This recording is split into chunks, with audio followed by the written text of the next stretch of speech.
Hello అండి, welcome to Telugu officers channel. ఇవాళ మనం డిసెంబర్ 16వ తేదీకి సంబంధించిన కరెంట్ అఫైర్స్ గురించి చూద్దాం. ఇవాల్టి మన ఫస్ట్ ఆర్టికల్ చూడండి. మధురలోని శ్రీకృష్ణ జన్మభూమి అలాగే షాహీ ఈద్గా మసీద్కి సంబంధించిన కేసు గురించి. ఈ కేసు నేపథ్యంలో నిన్న అలహాబాద్ హైకోర్టు ఏమని తీర్పునిచ్చింది? ఈ షాహీ ఈద్గాలో సర్వేని నిర్వహించవచ్చు అన్నట్టుగా పర్మిషన్ అనేది ఇవ్వటం జరిగింది అలహాబాద్ హైకోర్టు. అయితే ఈ నేపథ్యంలో సుప్రీంకోర్టుకు వెళ్లటం జరిగింది. సుప్రీంకోర్టు కూడా అలహాబాద్ హైకోర్టు ఇచ్చినటువంటి తీర్పుని సమర్థించింది. అంతేకాదు ఈ సర్వే ఆదేశాలను నిలిపివేయండి అంటే దానికి నిరాకరించింది సుప్రీంకోర్టు. మరి ఈ నేపథ్యంలో ఆల్రెడీ నిన్న చదువుకున్నాం అసలు ఏంటి ఈ వివాదం అన్నటువంటిది. అవునా, ఏంటి ఈ వివాదం? మధురలో శ్రీకృష్ణ జన్మభూమి ఆలయం అన్నటువంటిది ఉంది.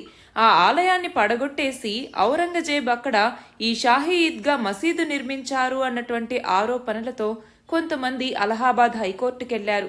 ఏమని? ఆ మసీదులో హిందువులకి సంబంధించిన కొన్ని ఆనవాళ్లు అనేవి ఉన్నాయి. ఫర్ ఎగ్జాంపుల్, హిందూ ఆలయాల్లో ఉండేటటువంటి తామర పువ్వు ఆకారంలో స్తంభం అనేది ఇక్కడ మసీదులో ఉంది. హిందూ చిహ్నాలు అనేవి ఉన్నాయి. అంతేకాదు శ్రీకృష్ణుడు జన్మించిన సమయంలో అతన్ని రక్షించినటువంటి శేషనాగ చిత్రం కూడా ఈ మసీదులో ఉంది. కాబట్టి ఇక్కడ సర్వేని నిర్వహించాలి అన్నట్టుగా పిటిషన్ వేయటం జరిగింది కొంతమంది. దానికి అలహాబాద్ హైకోర్టు అన్నటువంటిది సరే అని చెప్పింది. అంతేకాదు అలహాబాద్ హైకోర్టు ఇంకో విషయం కూడా చెప్పింది. ఈ సర్వే వల్ల మసీద్కి ఎలాంటి నష్టం అనేది రాకూడదు, అక్కడి పవిత్రతకి భంగం కలగకూడదు అన్నట్టుగా. అయితే ఆ నేపథ్యంలో ఇక్కడ సర్వే నిర్వహించొద్దు అన్నట్టుగా, ఈ ఆదేశాల్ని నిలిపివేయండి అన్నట్టుగా కొంతమంది సుప్రీంకోర్టుకు వెళ్లారు. సుప్రీంకోర్టు దాన్ని నిరాకరించింది. మన నెక్స్ట్ ఆర్టికల్ చూడండి. హమాస్ ఇజ్రాయెల్ యుద్ధం అనేది మొదలైనప్పటి నుంచి మనం చూస్తే హమాస్ సడన్ గా ఇజ్రాయెల్ మీద మెరుపు దాడులు చేయటం, ఇజ్రాయెల్ యొక్క ఐరన్ డోమ్ టెక్నాలజీ కూడా వాటిని తట్టుకునే పరిస్థితుల్లో లేకపోవటం, మళ్ళీ తిరిగి ఇజ్రాయెల్ ఎదురు దాడులు చేయటం, బందీలుగా తీసుకోవటం, రెండు వర్గాలు కూడా కొంతమందిని బందీలుగా తీసుకోవటం, వివిధ దేశాల సపోర్ట్ అనేవి ఆ రెండు దేశాలకి వస్తూ ఉండటం, దాని తర్వాత ఒక సీజ్ ఫైర్ అగ్రిమెంట్ అనేది కుదిరింది. అంతే, కాల్పుల విరమణకి సంబంధించి కొంత విరామాన్ని ప్రకటించారు. ముందు 4 రోజులు అన్నారు, మళ్ళీ ఇంకో 2 రోజుల పాటు పొడిగించారు. దాంట్లో భాగంగా కొంతమంది బందీల్ని విడుదల చేయటం జరిగింది. ఆ కాల్పుల విరమణ పీరియడ్ అయిపోగానే మళ్ళీ ఇజ్రాయెల్ అన్నటువంటిది గాజా మీద దాడి చేయటం కానివ్వండి, మళ్ళీ ప్రతి దాడులు అనేవి చేస్తూ ఉండటం, ఇవన్నీ జరుగుతూ ఉన్నటువంటి నేపథ్యంలో మధ్యలో ఇక్కడున్నటువంటి యెమెన్ ఏదైతే ఉందో, యెమెన్లోని హౌతీలు ఇజ్రాయెల్ మీద దాడి చేయటం మొదలుపెట్టారు. దాని తర్వాత ఈ పైన లెబనాన్ అన్నటువంటిది ఉంటుంది. ఇజ్రాయెల్కి పైన లెబనాన్ అనేటటువంటి దేశం అనేది ఉంటుంది. ఈ లెబనాన్కి ఇజ్రాయెల్కి మధ్య కూడా దాడులు అనేవి మొదలయ్యాయి. ఈ బార్డర్ ఏదైతే ఉంటుందో ఆ బార్డర్లో 2 దేశాలు ఎదురు కాల్పులు జరుపుతూ వచ్చాయి. ఒకవైపు ఇజ్రాయెల్ వచ్చేసి ఇటు గాజాతోనూ, ఇటు లెబనాన్తోనూ, ఇటు యెమెన్కి సంబంధించినటువంటి హౌతీ రెబెల్స్ ఇక్కడ నుంచి కొన్ని ప్రయోగాలు అనేవి చేయటం జరిగింది ఇజ్రాయెల్ పైకి. వాటన్నింటినీ ఎదుర్కొంటూ యుద్ధం చేస్తూ వస్తోంది. ఆ మధ్యలో రెడ్ సీ లేదా ఎర్ర సముద్రం అంటాం. ఈ ఎర్ర సముద్రంలో నౌకల మీద యెమెన్ హౌతీలు దాడి చేయటం, అక్కడ ఉన్నటువంటి వాళ్ళను బందీలుగా తీసుకోవటం, ఇలాంటివన్నీ చేస్తూ ఉంది. మనం చూస్తే తుర్కీకి సంబంధించినటువంటి ఒక నౌక భారతదేశానికి వస్తున్నప్పుడు ఈ మధ్యలో యెమెన్ హౌతీలు దాన్ని పట్టుకోవటం జరిగింది. అవునా, ఆ నేపథ్యంలో మళ్ళీ చూసుకుంటే ఈ ఎర్ర సముద్రంలో నౌకల మీద దాడులు అనేవి మొదలవుతూ ఉన్నాయి. అయితే ఇక్కడ యెమెన్కి సంబంధించి ఇదిగో రెడ్ సీ నుంచి ఇటువైపుకి వచ్చే ఈ ప్రాంతాన్ని మనము బాబ్ ఎల్ మండెబ్ అనేసి పిలుస్తూ ఉంటాము. సో మ్యాప్ అన్నటువంటిది మనకి చాలా చాలా ఇంపార్టెంట్ అండి. ఇటు ఉక్రెయిన్ రష్యా యుద్ధ నేపథ్యం కావచ్చు, ఇటు హమాస్ మరియు ఇజ్రాయెల్ యుద్ధం కావచ్చు, వీటన్నింటి నేపథ్యంలో జాగ్రఫికల్ గా మనకి మ్యాప్స్ అన్నటువంటివి చాలా చాలా ఇంపార్టెంట్. నార్త్ టు సౌత్ అడగచ్చు, ఈస్ట్ టు వెస్ట్ అడగచ్చు, బార్డర్స్ అడగచ్చు, అందులో ల్యాండ్ బార్డర్స్ కావచ్చు, సీ బార్డర్స్ కావచ్చు, ఇవన్నీ కూడా అడగచ్చు. సో ఆ నేపథ్యంలో మ్యాప్స్ అనేవి కంపల్సరీ గుర్తుపెట్టుకోవాలి. అయితే ఇక్కడ ఏమైంది, ఈ బాబెల్ మండెబ్ అన్నటువంటి ఈ జలసంధి లేదా స్ట్రైట్ అనేసి పిలుస్తాం. అక్కడ ఇంకొక నౌక మీద క్షిపణి దాడి అనేటటువంటిది జరిగింది. మిసైల్తో దాడి చేయటం జరిగింది. ఇవన్నీ కూడా దాడి చేశారా, ఎవరు దాడి చేశారు, ఇవన్నీ మనకి ఎగ్జామ్ పాయింట్ ఆఫ్ వ్యూలో అనవసరం. కానీ యెమెన్కి సంబంధించినటువంటి హౌతీలు ఎవరు, రెడ్ సీ అన్నటువంటిది ఎక్కడ ఉంది, ఎన్ని దేశాలతో బార్డర్ని కలిగి ఉంది, ఇజ్రాయెల్ ఎక్కడుంది, చుట్టూ ఉన్నటువంటి దేశాలు ఏంటి, బార్డర్ కంట్రీస్ ఏంటి, ఇవన్నీ కూడా మనకి ఎగ్జామ్ పాయింట్ ఆఫ్ వ్యూలో ఇంపార్టెంట్. మన నెక్స్ట్ ఆర్టికల్ చూడండి. ఇంటర్నేషనల్ మార్కెట్లో డాలర్ హవా అన్నటువంటిది చాలా వరకు ఉంది. అవునా, కానీ ఇప్పుడు చాలా దేశాలు ఈ డాలర్ల నుంచి బయటికి రావాలి, తమ యొక్క ఓన్ కరెన్సీస్ని మరింతగా ప్రమోట్ చేసుకోవాలనుకుంటూ ఉన్నాయి. దాన్నే మనము డీ డాలరైజేషన్ అనేసి పిలుస్తూ ఉంటాము. ఎందుకని మనం డీ డాలరైజేషన్ వైపుగా వెళ్ళాలి అనుకుంటున్నాం? డాలరైజేషన్లో మనకున్నటువంటి ప్రాబ్లమ్స్ కానీ ఛాలెంజెస్ కానీ ఏంటి అంటే, ఒకటి, ఎకనామిక్ సావర్నిటీ అన్నటువంటిది చాలా వరకు థ్రెటన్ అయ్యేటటువంటి ఛాన్స్ అనేది ఉంది. మనం చూస్తే యుఎస్ ఫెడరల్ రిజర్వ్ ఎలాంటి నిర్ణయాలు తీసుకున్నా దాని ఇంపాక్ట్ మొత్తం గ్లోబల్ గా పడుతోంది, అదొక ప్రాబ్లం. అలాగే కరెన్సీ మ్యానిపులేషన్ అన్నటువంటిది. ఫర్ ఎగ్జాంపుల్, మనము గ్లోబల్ ట్రేడ్ గనక డాలర్లలోనే జరిగితే, ఆ డామినెన్స్ అలానే ఉంటే, అది యుఎస్ గవర్నమెంట్ అన్నటువంటిది తన కరెన్సీని మ్యానిపులేట్ చేసే విధంగా, అంటే ఏంటి, ఒక ఎకనామిక్ అడ్వాంటేజ్ని తీసుకునేటటువంటి విధంగా మార్పు చేయొచ్చు. అలాగే ఫినాన్షియల్ క్రైసిస్ రిస్క్ అనేది ఉంది. మనం చూస్తే ఆల్రెడీ 2008లో మనకి ఈ క్రైసిస్ అన్నటువంటిది వచ్చినప్పుడు ఆల్రెడీ మనం చూసాము. దానివల్ల గ్లోబల్ ఎకానమీ మీద కూడా ఎఫెక్ట్ అనేది ఉంటుంది. సో ఆ నేపథ్యంలోనూ ఓన్ కరెన్సీ కావాలి అన్నట్టుగా. రెండవది, యుఎస్ మీద డిపెండెన్స్ అనేటటువంటిది మరింతగా పెరుగుతుంది డాలరైజేషన్తో, అవునా? సో డీ డాలరైజేషన్ వైపుగా ఇప్పుడు చాలా దేశాలు వెళ్తున్నాయి. అంతేకాదు, యుఎస్ డాలర్ మీద చాలా మంది డిపెండెన్స్ ని తగ్గించుకోవాలి అన్నట్టుగా అనుకుంటూ ఉన్నాయి చాలా దేశాలు. ఎందుకని? వాళ్ళ ఎకానమీ మీద యుఎస్ ఇన్ఫ్లుయెన్స్ అనేటటువంటిది ఉండకూడదు అన్నట్టుగా. మరి డీ డాలరైజేషన్ అంటున్నాము, దీని యొక్క అడ్వాంటేజెస్ ఏంటి? ఇప్పుడు చెప్పుకున్నవన్నీ కూడా ప్రాబ్లమ్స్ అయినప్పుడు వాటి సొల్యూషన్స్ అన్ని advantages. For example, US dollar మీద డిపెండెన్స్ అనేది తగ్గించుకోవటం, ఎకనామిక్ స్టెబిలిటీని పెంచుకోవటం, ట్రేడ్, ఇన్వెస్ట్మెంట్ వీటిని ఇంక్రీజ్ చేసుకోవటం, అలాగే యుఎస్ మానిటరీ పాలసీ ఇన్ఫ్లుయెన్స్ని రెడ్యూస్ చేయడానికి కూడా ఈ డీ డాలరైజేషన్ అన్నటువంటిది ఉపయోగపడుతుంది. అయితే ఇప్పుడు మనకంటూ ఓన్ కరెన్సీలు ఉన్నాయి, ఎందుకని ఇంకొక కొత్త కరెన్సీ కావాలి, దాన్ని ప్రమోట్ చేయాలనుకుంటున్నాము అంటే, నేషనల్ కరెన్సీస్ ఏమో మిగతా డాలర్లు ఇలాగా ఫుల్లీ కన్వర్టబుల్ కావు, దానివల్ల మనకి ఇష్యూస్ అనేవి ఉంటాయి. అలాగే కరెన్సీ ఫ్లక్చుయేషన్స్ అనేవి వస్తూ ఉంటాయి. అలాగే నేషనల్ కరెన్సీస్ అన్నటువంటివి ఇంటర్నేషనల్ ట్రేడ్లో చాలా తక్కువగా యూజ్ చేస్తూ ఉంటారు. డాలర్ మీద ఇప్పటికీ చాలా దేశాలు డిపెండ్ అయి ఉన్నాయి. ఫినాన్షియల్ ఇన్స్టెబిలిటీ గనక వచ్చింది అంటే మిగతా దేశాల్లో అది ఇంకా ఎక్కువ ఫైనాన్షియల్ క్రైసిస్కి దారితీసే అవకాశం అనేది ఉంది. అలాగే మానిటరీ సావర్నిటీ అన్నటువంటిది మిగతా దేశాలకి చాలా తక్కువగా ఉంది, ఎందుకంటే డాలర్ అన్నటువంటిదే ఇక్కడ హెజమోనీని పాటిస్తోంది కాబట్టి. సో వీటన్నింటి నేపథ్యంలో మనకు కూడా ఒక ఆల్టర్నేటివ్ ఉండాలి డాలర్కి అన్నట్టుగా చాలా ఆలోచనలు వచ్చాయి. అందులో భాగంగా బ్రిక్స్ కూడా కొత్త కరెన్సీని తీసుకురావాలి అన్నటువంటి ఆలోచనలో ఉంది. అయితే దీనికి సంబంధించి కరెన్సీ స్వాప్ అన్నటువంటిది, కరెన్సీ స్వాప్ అంటే ఏంటి?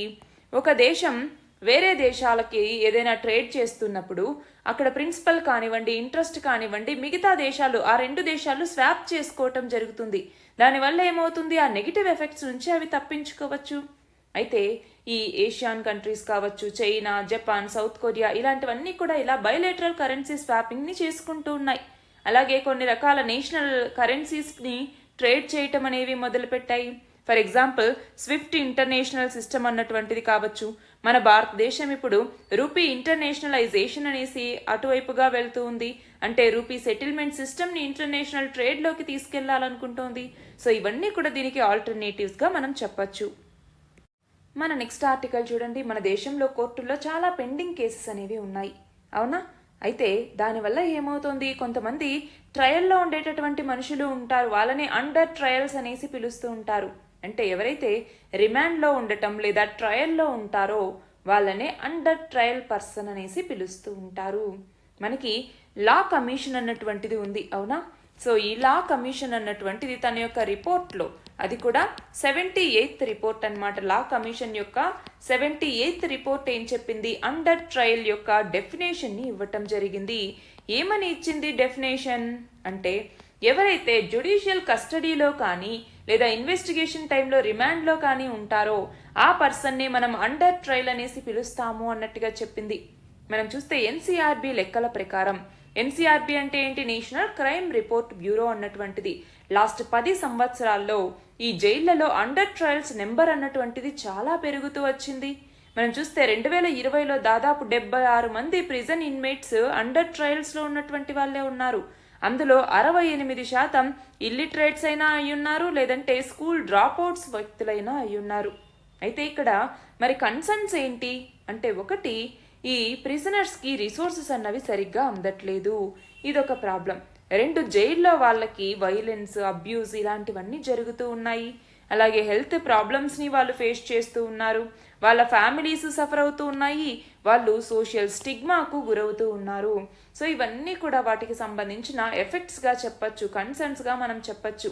మరి ఈ అండర్ ట్రయల్స్కి సంబంధించి కాన్స్టిట్యూషనల్గా ఎలాంటి ప్రొటెక్షన్ అన్నటువంటిది ఉంది అంటే మనం చూస్తే 7th షెడ్యూల్ అన్నటువంటిది ఉంది మన రాజ్యాంగంలో. ఏంటి 7th షెడ్యూల్? ఇది లిస్టులుగా అంటే ఏంటి, స్టేట్ లిస్ట్ అనేసి, యూనియన్ లిస్ట్ అనేసి, కంకరెంట్ లిస్ట్ అనేసి ఇలా 3 లిస్టులుగా విభజించడం జరిగింది. అయితే ప్రిజన్స్ కానివ్వండి, ప్రిజన్స్ డీటైన్డ్ దేరిన్ అనేటటువంటిది స్టేట్ సబ్జెక్ట్ కిందికి వస్తుందన్నమాట. అంటే ఏంటి, ఇప్పుడు ప్రిజన్స్ యొక్క మేనేజ్మెంట్, అడ్మినిస్ట్రేషన్ అన్నటువంటిది ఎవరి చేతుల్లో ఉంటుంది? స్టేట్ గవర్నమెంట్ చేతుల్లో ఉంటుంది. గుర్తుంచుకోవాలండి, జైళ్ళకి సంబంధించి ఎవరి చేతిలో ఉంటుంది అంటే స్టేట్ గవర్నమెంట్ చేతిలో ఉంటుంది. అలాగే ఆర్టికల్ 39A అన్నటువంటిది ఇది ఏం చెప్తుంది? ఫ్రీ లీగల్ ఎయిడ్ని అందించాలి, లీగల్ సిస్టమ్ అన్నటువంటిది జస్టిస్ని ప్రమోట్ చేయాలి, ఈక్వల్ ఆపర్చునిటీని అందించాలి అన్నట్టుగా చెప్తుంది. అవునా? ఫ్రీ లీగల్ సర్వీస్ లేదా రైట్ టు లీగల్ ఎయిడ్ అనేసి పిలుస్తూ ఉంటాం. ఇదొకటి. అలాగే ఆర్టికల్ 21 అన్నటువంటిది right to life and personal Liberty గురించి చెప్తుంది. అవునా? అంటే ఏంటి, ఇక్కడ ఏ పర్సన్ కూడా తన యొక్క లైఫ్ కానీ పర్సనల్ లిబర్టీ కానీ కోల్పోకూడదు. కానీ ప్రొసీజర్ ఎస్టాబ్లిష్డ్ బై లా అనేసి ఉంటుంది, మనకి PEBL అనేసి పిలుస్తూ ఉంటాం. ఈ ప్రొసీజర్ ఎస్టాబ్లిష్డ్ బై లా అంటే చట్ట ప్రకారం కాకుండా ఇంకా ఏ రకంగా కూడా తన యొక్క లైఫ్ కానీ పర్సనల్ లిబర్టీ కానీ ఎలాంటి పరిస్థితుల్లో డెప్రివేషన్కి గురి కాకూడదు. ఇది ఫండమెంటల్ రైట్ అనమాట. మరి ప్రిజన్ రిఫార్మ్స్ కి సంబంధించి కూడా జస్టిస్ అమితవ రాయ్ కమిటీ అన్నటువంటిది కొన్ని రికమెండేషన్స్ అనేవి ఇవ్వటం జరిగింది. ఎవరు? Justice Amitava Roy committee. Amitava Roy committee ఏమని ఇచ్చారు? ట్రయల్ అన్నటువంటిది స్పీడ్గా జరగాలి, లాయర్ టు ప్రిజనర్స్ రేషియో అన్నటువంటిది చాలా తక్కువగా ఉంది, దాన్ని మనం పెంచాలి, స్పెషల్ కోర్ట్స్ అంటే ఫాస్ట్ ట్రాక్ కోర్ట్స్ని ఏర్పాటు చేసి ఈ పెండింగ్లో ఉన్నటువంటి చాలా కేసుల్ని త్వరగా పరిష్కరించాలి. అలాగే ఈ డిలే ఏదైతే ఉంటుందో, అడ్జార్న్మెంట్ ఏదైతే ఉంటుందో కేసెస్కి సంబంధించి దాన్ని చాలా వరకు అవాయిడ్ చేయాలి అన్నట్టుగా చెప్పింది. అది ప్రిజనర్స్కి సంబంధించి అయితే వాళ్ళకి అకామిడేషన్ అనేది సరిగ్గా ఉండాలి. వాళ్ళకి ఒక రోజులో ఫ్రీ ఫోన్ కాల్ అన్నటువంటిది అలో చేయాలి వాళ్ళ ఫ్యామిలీ మెంబర్స్తో మాట్లాడటానికి. అది కూడా తన జైల్లో ఉన్నప్పుడు ఫస్ట్ 1 వీక్ అనమాట. అలాగే వాళ్ళకి లీగల్ ఎయిడ్ని అందించాలి. అలాగే ఇన్ఫర్మేషన్ కమ్యూనికేషన్ టెక్నాలజీని యూజ్ చేసి వీడియో కాన్ఫరెన్సింగ్ పద్ధతిలో ట్రయల్ అనేటటువంటిది జరపచ్చు. అలాగే ఇంకొన్ని ఆల్టర్నేటివ్స్ కూడా తీసుకోవాలి అన్నట్టుగా ఈ జస్టిస్ అమితవ రాయ్ కమిటీ అన్నటువంటిది రికమెండ్ చేయటం జరిగింది. అలాగే లా కమిషన్ కూడా ఏమని చెప్పింది? అండర్ ట్రయల్స్ ఎవరైతే ఈ 7 years ఆఫ్ ఇన్ప్రిజన్మెంట్ని భరించి ఉంటారో ఆల్రెడీ, వాళ్ళు ఆ మ్యాక్సిమం సెంటెన్సెస్ పూర్తి చేసినట్టే అన్నట్టుగా చెప్పటం జరిగింది. సో వీటన్నింటి నేపథ్యంలో మనకి ఇక్కడ ఏంటి ఇంపార్టెంట్, ఈ కాన్స్టిట్యూషనల్ ప్రొవిజన్స్ ఏమేమి ఉన్నాయో అండర్ ట్రయల్స్కి సంబంధించి, అలాగే జస్టిస్ అమితవ రాయ్ కమిటీ ఇచ్చినటువంటి రికమెండేషన్స్ ఏంటి అన్నటువంటివి ఇంపార్టెంట్. మన నెక్స్ట్ ఆర్టికల్ చూడండి. ఆన్లైన్ గేమింగ్ వల్ల జరిగే పరిణామాలు కొన్ని ఎలా ఉంటాయన్నట్టుగా ఈ ఆర్టికల్. మనం చూస్తే సౌత్ కొరియా తర్వాత లార్జెస్ట్ నెంబర్ ఆఫ్ గేమర్స్ ఉన్నటువంటిది మన భారతదేశంలోనే. మనం చూస్తే చైనా కూడా 18 years లోపల ఉన్నటువంటి పిల్లలకి 3 hours పర్ వీక్ మాత్రమే స్క్రీన్ టైంకి పర్మిషన్ అనేది ఇవ్వటం జరిగింది. కానీ మన ఇండియన్ గవర్నమెంట్ అలాంటి లిమిటేషన్స్ ఏవి పెట్టలేదు. సో ఎక్కువ మంది ఆన్లైన్ గేమింగ్ అనేసి, అలాగే ఆన్లైన్ గ్యాంబ్లింగ్ అనేసి ఇలా వివిధ రకాలుగా వెళ్తూ ఉన్నారు. మనం చూస్తే ఆన్లైన్ గేమింగ్ రెగ్యులేషన్ బిల్ అనేసి లోక్సభలో ఒక ప్రైవేట్ మెంబర్ బిల్లుగా తీసుకురావటం జరిగింది. ఆ నేపథ్యంలో అసలు ఆన్లైన్ గేమింగ్ అన్నటువంటిది ఏంటి అనేసి మనం చూస్తే, ఇంటర్నెట్ కనెక్షన్ ఉండి మనము ఏవైతే గేమ్స్ ఆడతామో వాటిని ఆన్లైన్ గేమింగ్ అనేసి పిలుస్తూ ఉంటాం. ఈ ఆన్లైన్ గేమింగ్ అన్నటువంటిది ఇప్పుడు ఒక sunrise industry. Sunrise industry అంటే ఏంటి? భవిష్యత్తులో మరింత ఎత్తుకెళ్ళగలదు ఈ ఇండస్ట్రీ అనేసి అనుకునే వాటిని మనం సన్ రైజ్ ఇండస్ట్రీస్ అనేసి పిలుస్తాం. అంటే డిమాండ్ అనేది వీటికి పెరుగుతోంది అన్నట్టుగా. ఫర్ ఎగ్జాంపుల్ పోకర్ కావచ్చు, రమ్మీ కావచ్చు, ఇలాంటివి. అంతేకాకుండా కొన్ని ఆగ్యుమెంటెడ్ రియాలిటీ ARతో ఆర్టిఫిషియల్ ఇంటెలిజెన్స్తో పనిచేసేటటువంటి గేమ్స్ అనేవి ఉంటాయి. సో ఇలాంటి చాలా గేమ్స్ని మనం ఆన్లైన్ గేమ్స్ అనేసి పిలుస్తూ ఉంటాం. అయితే ఈ ఆన్లైన్ గేమ్స్ ఏవైతే ఉంటాయో వీటిని మనం 2 రకాలుగా కేటగరైజ్ చేస్తాము. ఏంటి ఆ 2 రకాలు? ఒకటి గేమ్ ఆఫ్ ఛాన్స్ అనేసి, రెండవది వచ్చేసరికి గేమ్ ఆఫ్ స్కిల్ అనేసి. అయితే ఇంతకుముందు గేమ్ ఆఫ్ స్కిల్కి 18% జిఎస్టీ ఉండేది, గేమ్ ఆఫ్ ఛాన్స్కి వచ్చేసరికి 28% జిఎస్టీ ఉండేది. కానీ రీసెంట్గా గవర్నమెంట్ రెండింటి మీద కూడా 28% జిఎస్టీ అన్నటువంటిది కంపల్సరీ చేయటం జరిగింది. అవునా, ఆల్రెడీ మనం దీని గురించి మాట్లాడుకున్నాం. సరే, అయితే మన భారతదేశంలో ఈ ఆన్లైన్ గేమింగ్ సెక్టార్ మరింతగా పెరగటానికి ఉపయోగపడుతున్నటువంటి ఫ్యాక్టర్స్ ఏంటి అనేసి మనం చూస్తే, ఒకటి ఈ కోవిడ్-19 టైంలో లాక్డౌన్ రెస్ట్రిక్షన్స్ కానివ్వండి, పీపుల్ వాళ్ళ ప్లేసెస్లోనే అలా స్ట్రక్ అయిపోవటం కానివ్వండి, స్కూల్స్ లేకపోవటం, ఆన్లైన్లో పాఠాలు అనేవి మొదలవటం, వర్క్ ఫ్రమ్ హోమ్, ఇలా వివిధ రకాలుగా మనము డిజిటల్ వైపుగా మూవ్ అయ్యాం. చాలా వరకు ఆన్లైన్ పేమెంట్స్ కావచ్చు, ఆన్లైన్ క్లాసెస్ కావచ్చు, ఆన్లైన్ గేమింగ్ కావచ్చు, వీటన్నింటి నేపథ్యంలో ఈ సెక్టార్ అన్నటువంటిది పెరిగింది. అలాగే గేమింగ్ సెక్టార్ ఇండస్ట్రీ అన్నటువంటిది మరింతగా డెవలప్ అవుతూ వస్తుంది, ఎందుకంటే అందులో చాలా ప్రాఫిట్స్ అనేవి ఉంటూ ఉంటాయి కాబట్టి. అలాగే టెక్నికల్ అడ్వాన్స్మెంట్ పెరుగుతోంది, క్లౌడ్ కంప్యూటింగ్ అనేది పెరుగుతోంది. వీటి వల్ల ఇంకా ఎక్కువ గేమింగ్ ఆప్షన్స్ అనేవి అందుబాటులోకి వస్తూ ఉన్నాయి. అలాగే అఫోర్డబుల్ ఇంటర్నెట్ అన్నటువంటిది కూడా మేజర్ రీజన్గా మనం చెప్పచ్చు. మిగతా చాలా దేశాల్లో కన్నా మన దేశంలో 1 GB ఇంటర్నెట్ విలువ అన్నటువంటిది చాలా తక్కువగా ఉంది. అలాగే యంగ్ పాపులేషన్ మన దగ్గర పెరుగుతూ ఉన్నారు. సో డిఫరెంట్ ఏజ్ గ్రూప్స్ వాళ్ళు కూడా ఇప్పుడు ఆన్లైన్ గేమ్స్ ఆడుతూ ఉన్నారు, దాంతో యూజర్స్ పెరుగుతూ వస్తూ ఉన్నారు. అలాగే ఇంకోవైపు డిజిటల్ ఇండియా అనేసి, యూపీఐ అనేసి, ఇలా వివిధ రకాల మాధ్యమాలు అనేవి వస్తూ ఉన్నాయి. సో వీటన్నింటి నేపథ్యంలో డిజిటలైజేషన్ అనేటటువంటిది పెరుగుతోంది. దాంతో ఈ డిజిటల్ డివైజెస్ వాడే వాళ్ళ సంఖ్య పెరుగుతోంది, ఆన్లైన్ గేమింగ్స్ అనేవి పెరుగుతూ ఉన్నాయి. అయితే ఆన్లైన్ గేమింగ్ వల్ల అన్నిసార్లు ఇలా చెడే జరుగుతుందనేసి మనం చెప్పలేం. చాలా బెనిఫిట్స్ ఉన్నాయి, అలాగే చాలా చెడు విషయాలు కూడా ఉన్నాయి. కాబట్టి దేనిని ఎంతవరకు వాడితే బాగుంటుంది అన్నటువంటిది ఒక స్పృహతో మనం దాన్ని వాడాల్సి ఉంటుంది.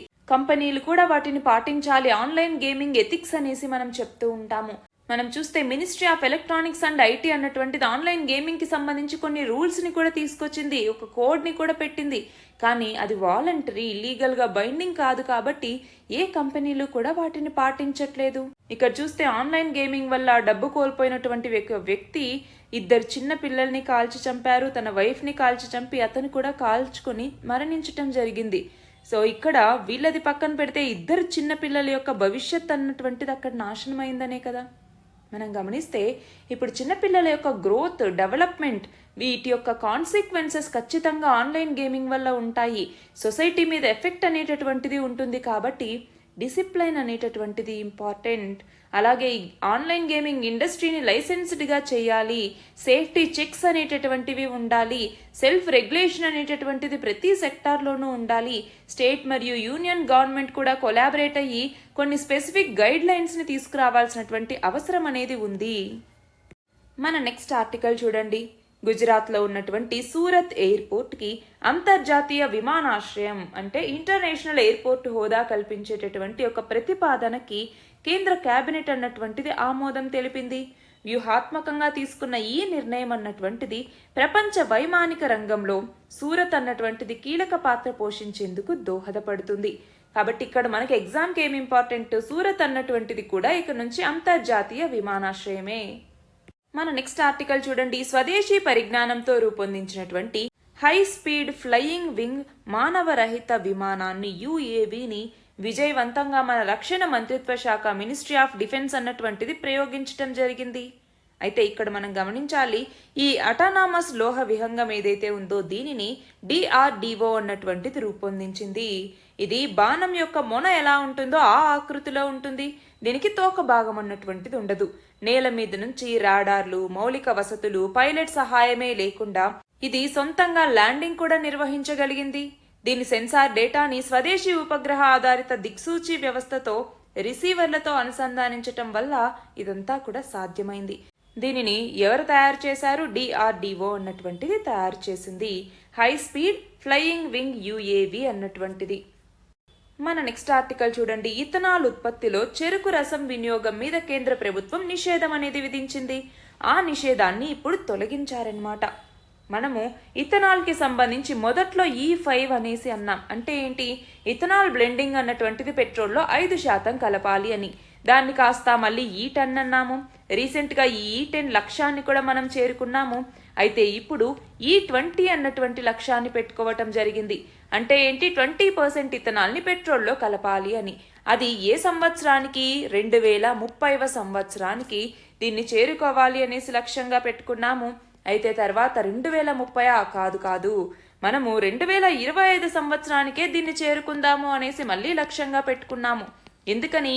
ఆల్రెడీ మనం E10 అన్నటువంటిది సాధ్యమైపోయి E11 పాయింట్ సంథింగ్లో ఉన్నాం.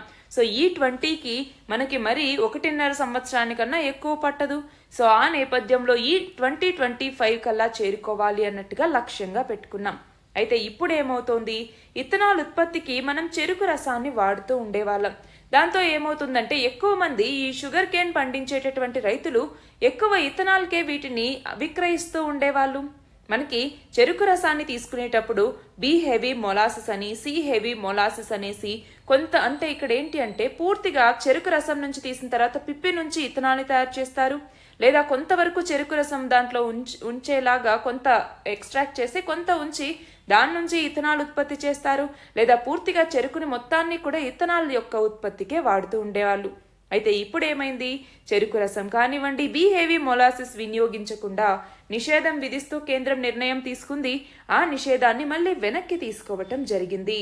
కానీ ఇక్కడ గమనించాలి, 17 లక్షల టన్నుల పరిమితి మాత్రమే విధించింది. మనం చూస్తే వచ్చే సంవత్సరం అక్టోబర్తో ముగిసే 2023-24 సరఫరా ఏడాదికి ఈ పరిమితి అన్నటువంటిది వర్తిస్తుంది. చూడండి, పరిమితిని విధిస్తూ ఈ యొక్క నిర్ణయాన్ని వెనక్కి తీసుకోవటం జరిగింది. అయితే ఎందుకని అసలు నిషేధాన్ని విధించింది అంటే, ఒకవైపు చక్కెర ధరలు అనేవి పెరుగుతూ ఉన్నాయి, చక్కెర స్టాక్ అన్నటువంటిది మనకి తగ్గింది. ఆ నేపథ్యంలో ధరలు అనేవి పెరుగుతూ ఉన్నాయి, వాటిని అదుపు చేయాలి. అలాగే ఇథనాల్ తయారీలో చెరుకు రసం వినియోగం మీద నిషేధం అనేది విధించాలి అన్నట్టుగా ఈ నెల ప్రారంభంలో మన ప్రభుత్వం నిషేధాన్ని విధించడం జరిగింది. అయితే పారిశ్రామిక వర్గాల నుంచి చాలా విజ్ఞప్తులనే వచ్చినటువంటి నేపథ్యంలో కొంత పరిమితిని విధిస్తూ ఆ నిషేధాన్ని వెనక్కి తీసుకోవటం జరిగింది. అయితే ఇక్కడ చూడండి, అసలు ఇది ఎలా జరుగుతుంది అన్నటువంటిది గనక మనం చూస్తే, ఇదిగో క్రాప్ అన్నటువంటిది ఇలా ఉంటుంది. దాన్ని ఫర్మెంటేషన్ పద్ధతిలో దీన్ని ఫర్మెంట్ చేసి దాన్ని ప్యూరిఫై చేసి ఇథనాల్ని ఎక్స్ట్రాక్ట్ చేస్తారు. ఆ ఇథనాల్ని పెట్రోల్లో కలపటం జరుగుతుంది. బ్లెండింగ్ చేసి దాని తర్వాత ట్రాన్స్పోర్ట్ చేసి ఫ్యూయల్ స్టేషన్కి తరలిస్తారు. మనం అక్కడ నుంచి పెట్రోల్ అన్నటువంటిది వివిధ వాహనాలకి తీసుకుంటూ ఉంటాం. మన నెక్స్ట్ ఆర్టికల్ చూడండి, కాళేశ్వరం ప్రాజెక్టు భాగంగా నిర్మించినటువంటి మేడిగడ్డ బ్యారేజ్ అన్నటువంటిది. ఈ మేడిగడ్డ బ్యారేజ్లో కుంగిన ప్రాంతం అనేది ఉంది. అయితే అక్కడ దెబ్బతిన్నటువంటి పియర్స్ని పునరుద్ధరించే పని గురించి ఒక వివాదం అనేది రావటం, దీన్ని పునరుద్ధరించే పని మాది కాదు అన్నట్టుగా నిర్మాణ సంస్థ అయినటువంటి L&T లార్సన్ అండ్ టోబ్రో అన్నటువంటిది చెప్పటం, దానికి అయ్యే మొత్తాన్ని చెల్లించాల్సి ఉంటుంది, దానికోసం ఒక అనుబంధ ఒప్పందం చేసుకుంటే ముందుకెళ్తామని చెప్పటం, ఇవన్నీ జరిగాయి. అయితే ఈ బ్యారేజ్ కుంగినప్పుడు నిర్వహణ గడువు అనేటటువంటిది ఇంకా ఉంది. కాబట్టి పునరుద్ధరణకయ్యే ఖర్చు మొత్తం నిర్మాణ సంస్థే భరిస్తుంది అన్నట్టుగా దీనికి సంబంధించినటువంటి ప్రాజెక్ట్ ఇంజనీర్లు ఇప్పుడు అధికారికంగా ప్రకటించడం జరిగింది. అయితే నిర్మాణ సంస్థ కూడా దీనికి సంబంధించి ప్రకటన చేసింది. అయితే దానికి ఇప్పుడు భిన్నంగా నిర్మాణ సంస్థ లేఖ రాయటం, దీని మీద మళ్ళీ చర్య తీసుకోవాలి అన్నట్టుగా ఆ సంబంధిత ఇంజనీరింగ్ చీఫ్ కింది స్థాయి ఇంజనీర్లకు ఆ లేఖని పంపించటం, ఇవన్నీ జరుగుతూ ఉన్నటువంటి నేపథ్యంలో అసలు బ్యారేజ్ కుంగిన చోట పియర్స్ కానివ్వండి, పునాదికి అసలు ఏం జరిగిందో తెలుసుకోవటానికి, అసలు ఆ ప్రాంతంలోకి నీరు రాకుండా మళ్లించటం కోసం కాఫర్ డ్యామ్ని నిర్మించాల్సి ఉంటుంది. దీని మొత్తానికి కూడా 55.75 కోట్ల రూపాయలు అనేది ఖర్చు అవుతుంది. ఆ మొత్తానికి సంబంధించి ఒప్పందం చేసుకోవాలి అన్నట్టుగా కోరుతూ L&T అన్నటువంటిది కాళేశ్వరం ఎత్తిపోతల పథకానికి సంబంధించినటువంటి ENCకి లేఖ రాయటం జరిగింది. అయితే ఇక్కడ మనం చూస్తే ఈ దెబ్బతిన్నటువంటి బ్లాక్ని, పియర్స్ని పునరుద్ధరించడానికి దాదాపు 500 కోట్ల వరకు ఖర్చు అవ్వచ్చు అన్నట్టుగా నీటిపారుదల శాఖ ప్రాథమికంగా అంచనా వేయటం జరిగింది. నెక్స్ట్ చూడండి, తెలంగాణ శాసన సభాపతిగా అంటే స్పీకర్గా వికారాబాద్ కాంగ్రెస్ ఎమ్మెల్యే అయినటువంటి గడ్డం ప్రసాద్ కుమార్, ఇతను ఏకగ్రీవంగా ఎన్నికవటం జరిగింది. తెలంగాణకి ఈయన 3వ శాసన సభాపతి అంటే 3వ స్పీకర్. మొదటి స్పీకర్ ఎవరు? మధుసూదనాచారి. 2వ స్పీకర్ పోచారం శ్రీనివాసరెడ్డి. నెక్స్ట్ చూడండి, డేనియల్ బ్యారన్ బోయం, అలాగే అలీ అబు ఆవాద్, వీళ్ళిద్దరూ సంయుక్తంగా ఇందిరాగాంధీ శాంతి బహుమతికి ఎంపికయ్యారు. నిన్న కూడా మనం చదువుకున్నాం కదా, వీళ్ళు అర్జెంటీనా మరియు పాలస్తీనాకి సంబంధించినటువంటి వ్యక్తులు. నెక్స్ట్ చూడండి, డాక్టర్ రెడ్డీస్ ల్యాబొరేటరీస్.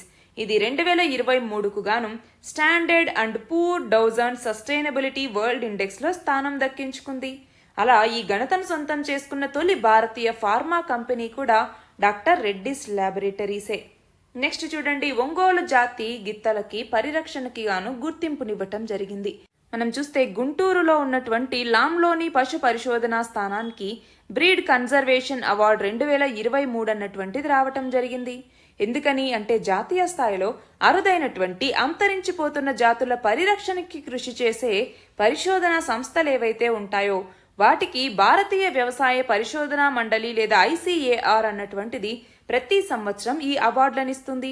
అయితే గత సంవత్సరమేమో పుంగనూరు జాతి పరిరక్షణ కోసం కృషి చేస్తున్నటువంటి పలమనేరులో ఉన్న పుంగనూరు పరిశోధన కేంద్రానికి అవార్డు వస్తే ఈసారి ఒంగోలు జాతి పరిరక్షణ కృషి చేస్తున్నటువంటి ఈ లాంలోని పశు పరిశోధనా స్థానానికి ఈ అవార్డు అన్నటువంటిది రావటం జరిగింది. నెక్స్ట్ చూడండి, భారతదేశ రక్షణ ప్రాజెక్టులలో 100% FDIని పొందినటువంటి మొదటి విదేశీ కంపెనీగా స్వీడన్ కి చెందినటువంటి ఏ సంస్థ నిలిచింది అంటే సాబ్ అన్నటువంటిది. నెక్స్ట్ చూడండి, 2023 నవంబర్లో ఏ రాష్ట్ర ప్రభుత్వం Rajaji tiger reserve conservation foundation ఏర్పాటుకు ఆమోదం తెలిపింది అంటే ఉత్తరాఖండ్. వాతావరణ మార్పుల్ని ఎదుర్కోవటంలో ప్రైవేట్ రంగం పోషించాల్సిన పాత్ర కోసం నెట్ జీరో ట్రాన్సిషన్ చార్టర్ ని ఏ అంతర్జాతీయ సదస్సు ప్రారంభించింది అంటే COP28 కాన్ఫరెన్స్ ఆఫ్ పార్టీస్ 28 అన్నటువంటిది. ప్రతిష్టాత్మక గ్లోబల్ రెస్పాన్సిబుల్ టూరిజం అవార్డు 2023ని ఏ రాష్ట్రం గెలుచుకుంది? చూడండి, గ్లోబల్ రెస్పాన్సిబుల్ టూరిజం అవార్డు ఏ రాష్ట్రం? కేరళ. నెక్స్ట్ చూడండి, సుల్తాన్ ఆఫ్ జోహార్ కప్ 2023 టైటిల్ విజేతగా ఏ దేశం నిలిచింది అంటే జర్మనీ. కేంద్ర ప్రభుత్వం ప్యాకేజ్డ్ గోధుమ పిండిని ఏ పేరుతో సబ్సిడీ రేట్తో మార్కెట్లోకి ప్రవేశపెట్టింది అంటే భారత్ ఆటా.